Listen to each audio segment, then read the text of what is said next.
Hello students, I am Ravi Kumar from KV CRPF Mokama Ghat. आज हम लोग ज्योग्राफी का 7 chapter life line of national economy यानी राष्ट्रीय अर्थव्यवस्था की जीवन रेखाएं में हम लोग पाइप लाइन्स के बारे में जानेंगे। ठीक है, इसके पहले रोडवे के बारे में जाने और रेलवे के बारे में अब पाइप लाइन्स के बारे में जानेंगे। तो पहले पाइप लाइन का यूज किसके लिए किया जाता था? तो सिटी एंड इंडस्ट्री, जो शहर हुए या फिर उद्योगों में वाटर को ट्रांसपोर्ट करने के लिए यानी पानी को पहुंचाने के लिए इसका यूज किया जाता था पाइपलाइन को। ठीक है, लेकिन अब इसका यूज किस चीज़ में है? तो क्रूड ऑयल, जो कच्चे तेल हुए या पेट्रोलियम प्रोडक्ट्स हुए एंड ऑयल्स से जो प्राप्त नेचुरल गैस के भी ट्रांसपोर्ट के लिए या फिर नेचुरल गैस को रिफाइनरीज तक जाने के लिए या फिर फर्टिलाइज फैक्ट्री में पहुंचाने के लिए जो उर्वरक कारखाना होता है, और बिग थर्मल पावर प्लांट्स, जो बड़े बड़े ताप विद्युत गृह हैं, वहाँ भी पहुंचाने के लिए पाइपलाइंस का यूज किया जाता है ताकि आसानी से ट्रांसपोर्ट किया जा सके। और जो सॉलिड्स एलिमेंट्स हैं, जो ठोस पदार्थ हैं, उसको भी पाइपलाइन के थ्रू ट्रांसपोर्ट करने के लिए क्या किया जाता है? पहले उसको स्लरी यानी जो तरल पदार्थ के रूप में पहले लिक्विड में इसको चेंज किया जाता है, कन्वर्ट कर दिया जाता है, तब इसको पाइपलाइन के थ्रू ट्रांसपोर्ट किया जाता है। ठीक है, और इसी पाइपलाइन के कारण ही जो बरौनी में हुआ या मथुरा या पानीपत के जो रिफाइनरीज हैं या फिर गैस वेसेड, जो गैस पर आधारित हैं, फर्टिलाइजर प्लांट्स की स्थापना किया गया है। ठीक है, पाइपलाइंस को लगाने में जो शुरू स्टार्टिंग जो होता है उसको करने में क्या होता है? सबसे अधिक कॉस्ट आता है, उसमें बहुत अधिक कॉस्ट होता है, बहुत खर्च होते हैं।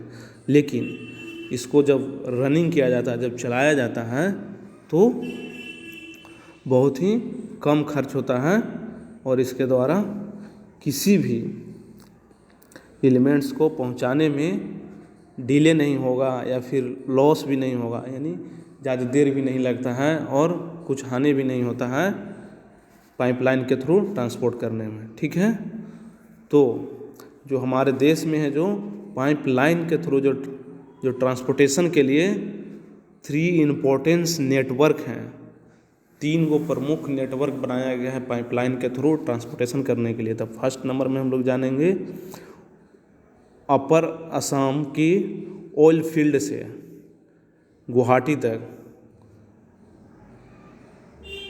से गुवाहाटी, बरौनी और इलाहाबाद के थ्रू कानपुर तक है, यानी कि अपर असम से कानपुर तक है ये पाइपलाइन बिछाया गया। उसके थ्रू कौन कौन से हैं बीच में? भाया गुवाहाटी हुए, बरौनी के होते हुए, इलाहाबाद के होते हुए कानपुर तक है।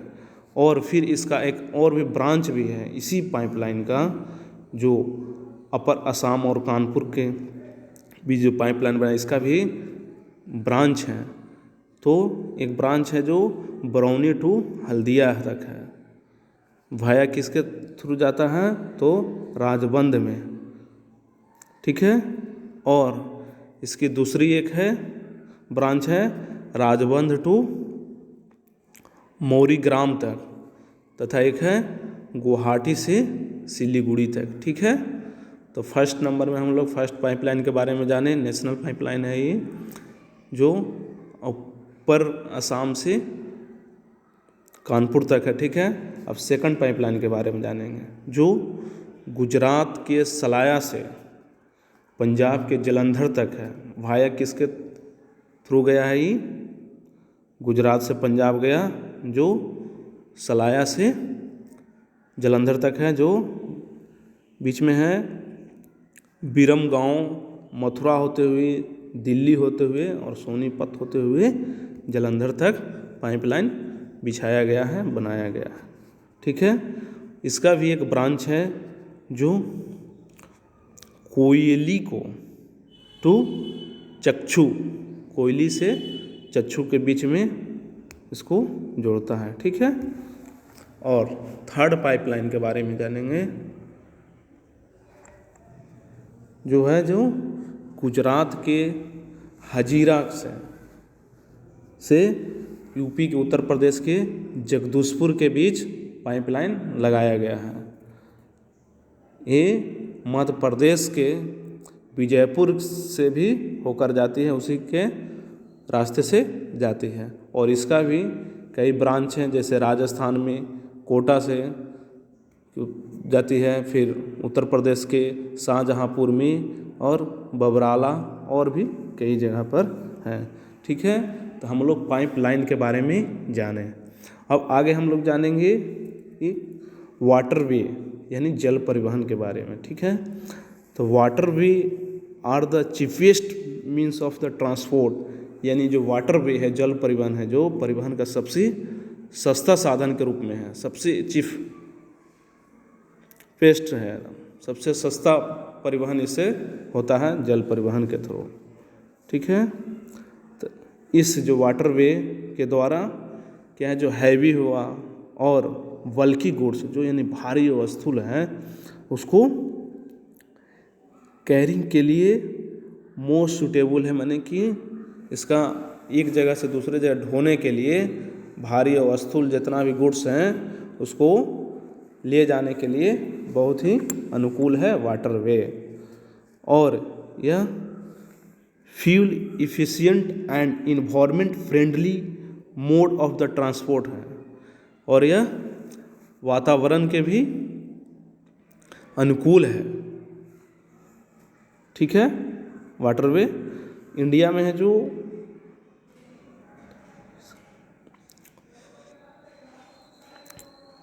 Navigation waterway, inland navigation waterway की लेंथ कितनी है, तो 14,500 किलोमीटर है, यानी अंतःस्थलीय नौ चलाने के लिए जलमार्ग है जो 14,500 किलोमीटर है।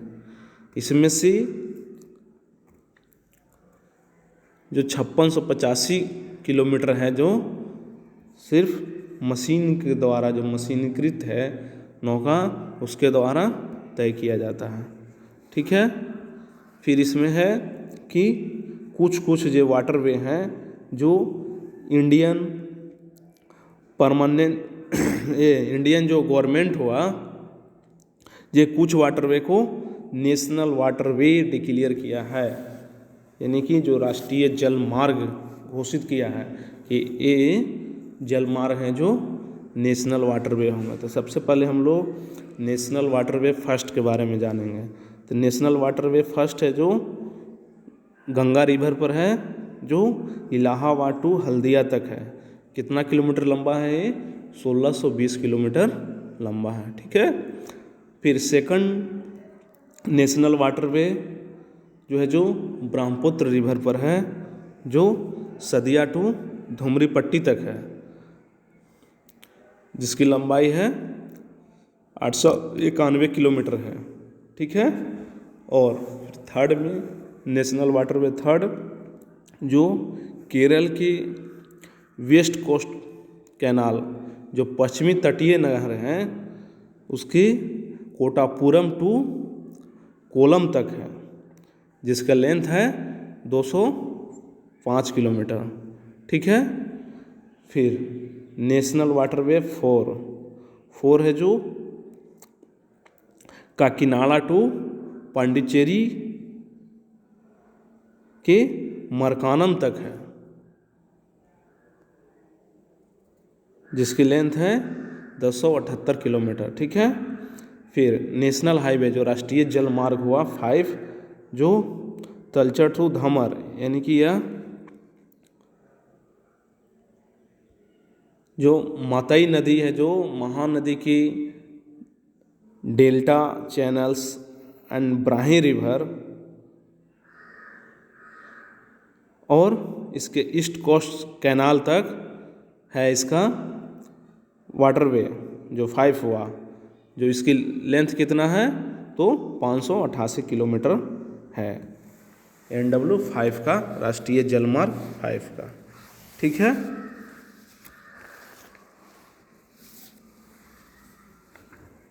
और इसमें हम लोग जानेंगे इसके अलावा भी जो फॉरेन ट्रेड होते हैं, विदेशी व्यापार, जो भारतीय जो इंडियन कोस्ट हैं पर स्थित जो पोर्ट के द्वारा ही होता है, जो कि कंट्री के 95% जो ट्रेड हैं जो समुद्र के द्वारा, जो सी के द्वारा ही होते हैं। ठीक है। तो अब हम लोग जानेंगे मेजर सी पोर्ट, जो सी के द्वारा ही जो 95% फॉरेन ट्रेड होता है, उसके बारे में जाने कौन कौन से पोर्ट हैं। तो मेजर सी पोर्ट जो प्रमुख समुद्री पतन के रूप में कौन कौन से हैं, उसके बारे में हम लोग जानेंगे। तो सबसे पहले तो इंडिया की जो कोस्ट लाइन है, जो तट रेखा है, वो कितना लेंथ है उसका, 7516.6 kilometre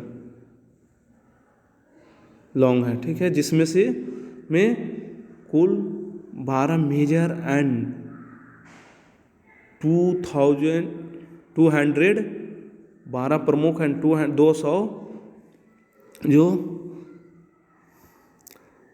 notified non major ports हैं। ठीक है। यानी 1200 प्रमुख हैं और 200 जो है जो छोटे छोटे हैं, जिसको नोटिफाइड किया गया है। और जब हमारा देश आज़ाद हुआ था, जब स्वतंत्रता मिली थी, तो सबसे पहला पोर्ट के रूप में कौन सा डेवलप किया गया था, तो गुजरात के कांडला पोर्ट को डेवलप किया गया था, ताकि देश के जो बंटवारा जब हुआ था, तो जो पहले कराची एक पोर्ट था वो पाकिस्तान में चला गया था, जिसके पूरा करने के लिए, फुलफिल करने के लिए ही कांडला पोर्ट का डेवलप किया गया था। ठीक है। और इसे किस नाम से जाना जाता है, तो दीनदयाल पोर्ट के नाम से भी जाना जाता है कांडला पोर्ट को। और यह एक टाइडल पोर्ट है, यानी ज्वारीय पतन है ये। और जो कांडला पोर्ट हुआ, इसका ट्रेड कहाँ से कहाँ होता है, पोर्ट के एक्सपोर्ट किया जाता है ट्रेड को के रूप में, तो जम्मू कश्मीर स्टेट में, फिर हिमाचल प्रदेश स्टेट, पंजाब, हरियाणा, राजस्थान, गुजरात के औद्योगिक और जो खाद्यान्न की चीज़ों को एक्सपोर्ट एंड इंपोर्ट किया जाता है, वहाँ से आयात या निर्यात किया जाता है, यहाँ से गुड्स को भेजा जाता है और गुड्स को लाया भी जाता है कांडला पतन से। ठीक है। फिर जानेंगे आगे मुंबई पोर्ट के बारे में। तो मुंबई पोर्ट एक है जो बिगेस्ट पोर्ट है, माने बहुत बड़ा पोर्ट है, ये सबसे बड़ा पोर्ट है मुंबई पोर्ट, जो क्या है, एक नेचुरल है, एक प्राकृतिक पोर्ट है। और मुंबई पोर्ट के सामने ही एक जवाहरलाल नेहरू पोर्ट का भी डेवलप किया गया है, ताकि जो मुंबई पोर्ट पर जो लोड हो रहा था, जो प्रेशर बढ़ रहा था, उसको कम किया जा सके और इस रीजन को एक हब पोर्ट के रूप में, एक समूह पतन की सुविधा भी प्रदान कर सके, इसलिए ही जवाहरलाल नेहरू पोर्ट का डेवलप किया गया। ठीक है।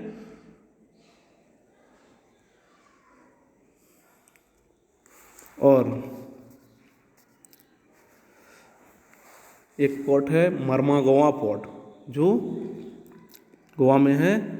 यह आयरन ओर्स, जो लौह अयस्क के एक्सपोर्टिंग के रूप में इम्पोर्टेंट पोर्ट है। मैंने सबसे ज़्यादा मर्मागोवा जो पोर्ट हुआ पतन, वहाँ से लौह अयस्क का निर्यात किया जाता है। ठीक है। इस पोर्ट से जो हमारे देश के कंट्री के 50% जो आयरन ओर्स हैं, जो लौह अयस्क, उसको एक्सपोर्ट किया जाता है। ठीक है। फिर आगे जानेंगे 4th नंबर में न्यू मंगलोर पोर्ट्स। तो ये न्यू मंगलोर पोर्ट्स कहाँ है, कर्नाटक स्टेट में है। यह पोर्ट कुद्रेमुख माइंस, जो कुद्रेमुख के खान हैं, वहाँ से जो निकाला जाता आयरन ओर्स लौह अयस्क का ये एक्सपोर्ट करता है कौन सा बंदरगाह, तो न्यू मंगलोर पतन से। ठीक है। फिर 5 नंबर हम जानेंगे कोची पोर्ट के बारे में।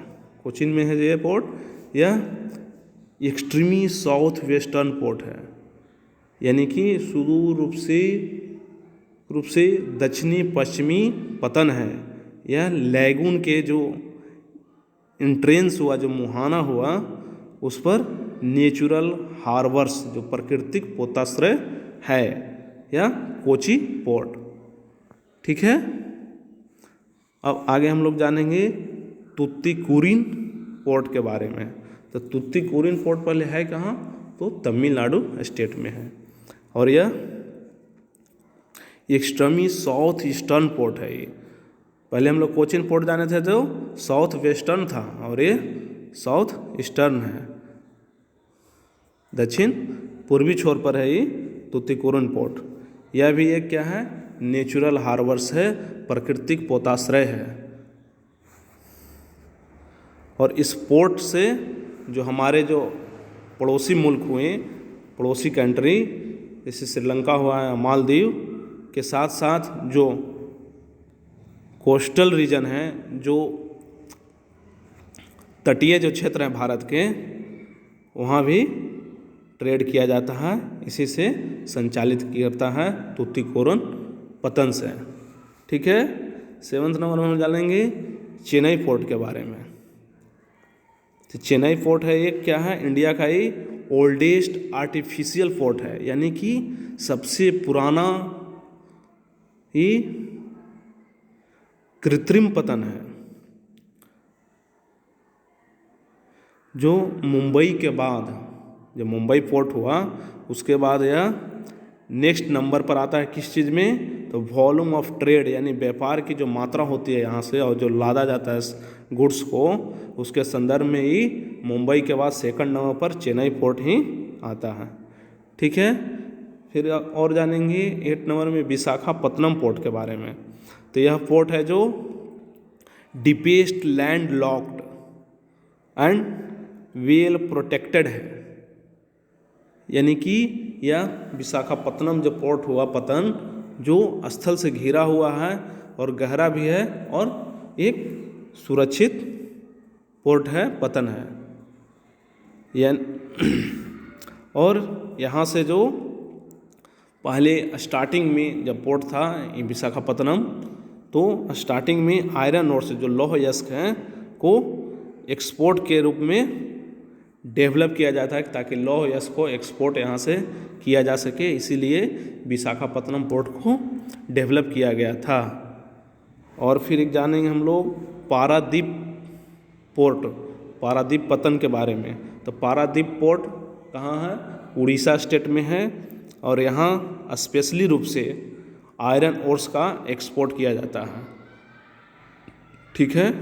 जो पारादीप पोर्ट से आयरन ओर्स जो लौह अयस्क है उसको एक्सपोर्ट किया जाता है, निर्यात करता है। एक और जानेंगे हम लोग 10th नंबर में कोलकाता पोर्ट के बारे में। ठीक है। तो कोलकाता जो पतन है, यह क्या है, एक इनलैंड रिवर पोर्ट है। यह क्या है, एक अंतःस्थलीय नदीय पतन है, और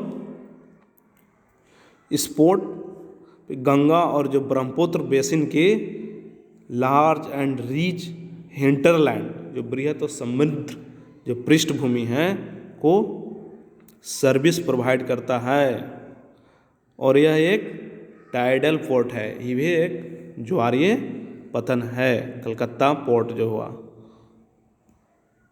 जिसके कारण क्या है कि और जो हुगली जो रिवर है कि तलछट्टी में जो जम जाता है, जमाव जो गाद के रूप में होता है, उसको हर समय साफ करना पड़ता है।